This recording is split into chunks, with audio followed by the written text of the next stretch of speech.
If I told you that it was possible to turn $20 into $2 million overnight, I would forgive you for suggesting that that is just beyond the bounds of credibility. Surely that's not possible. Well, you can't do it with every building all the time, but we did do it with one building, and it's my pleasure to share with you just how we did it.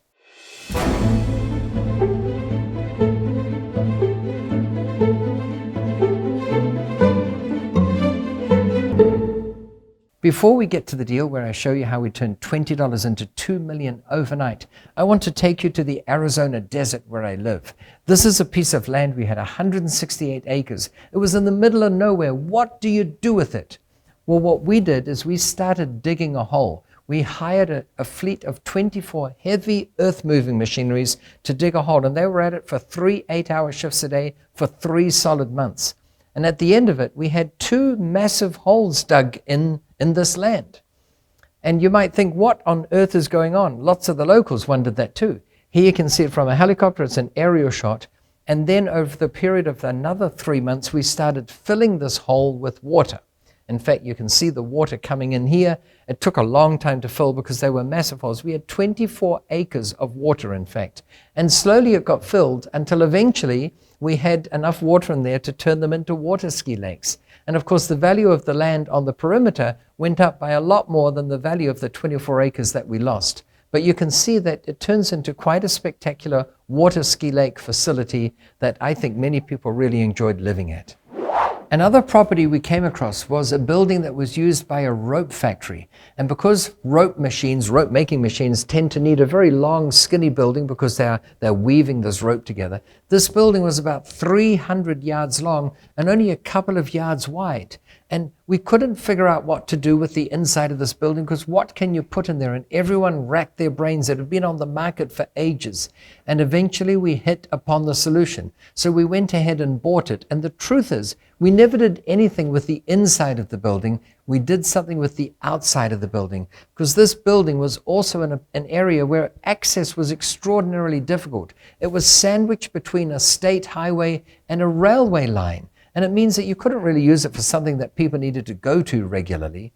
But when you think about it, it was sandwiched between a railway and a state highway, so lots of cars went by. About 150,000 cars a day went by. We used the outside of the building as one massive big structure for billboards, and we rented out the advertising space on this building.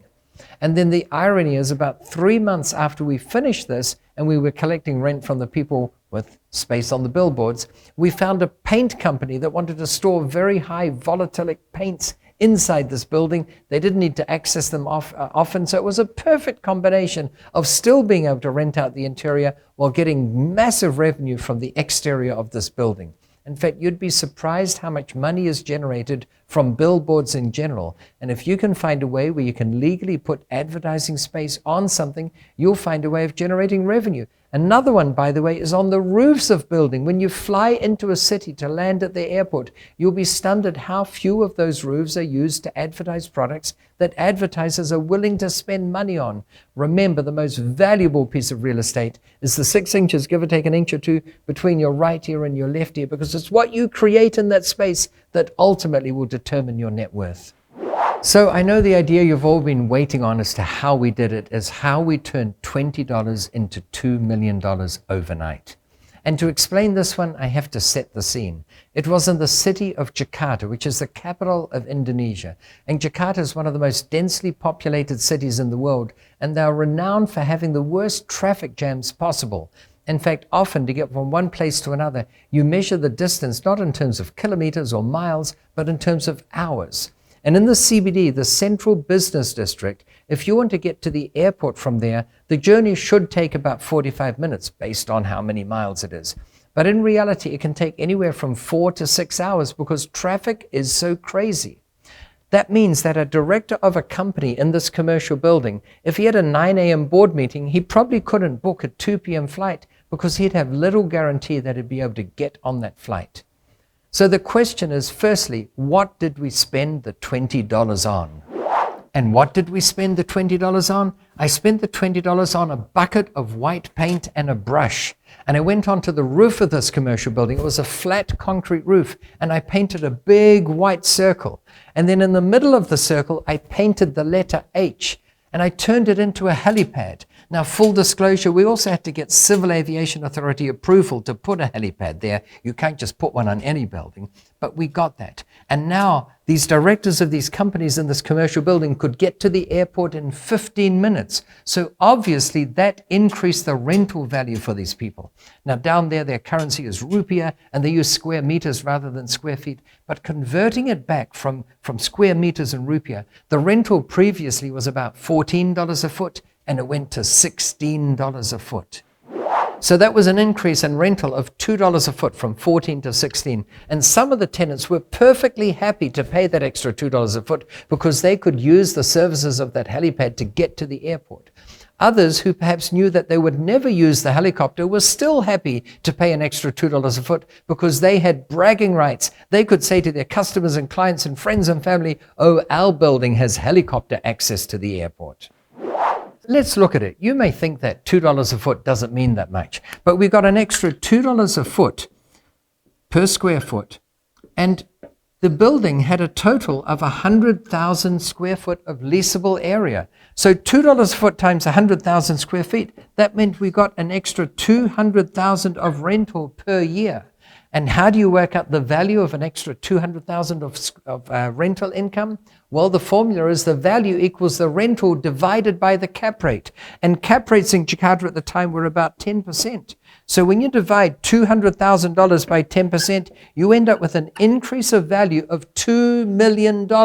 And that's why I keep on saying the most valuable piece of real estate is the 6 inches, give or take an inch or two, between your right ear and your left ear. Someone had to come up with this idea. And when you do come up with an idea and you can implement it, the value does go up by that amount. That's why I encourage you, go out there, keep looking at deals, keep seeing what else can I do with the space. Is this space used as a tomato cannery? Is it better used as a shoe factory? Or is it a thrift shop? Are you better off turning it into a coffee shop? I've done that often. You are limited only by your imagination.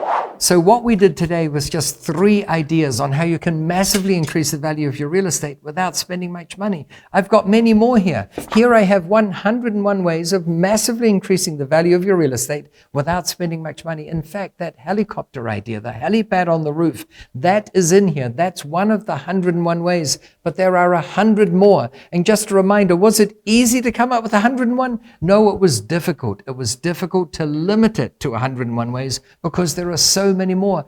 Don't just use these ideas, come up with your own, because when you think about it long and hard enough, when you dream of it in the shower, you will come up with your own ideas. And I'm telling you, there's no thrill better than knowing you just made $2 million overnight from an idea that's seeded in your mind. Thank you for watching again. Remember to subscribe, and remember, get your free copy of this book by clicking the link below. If you enjoyed what I talked about today on some creative ideas for commercial real estate, I've done similar creative ideas on residential real estate.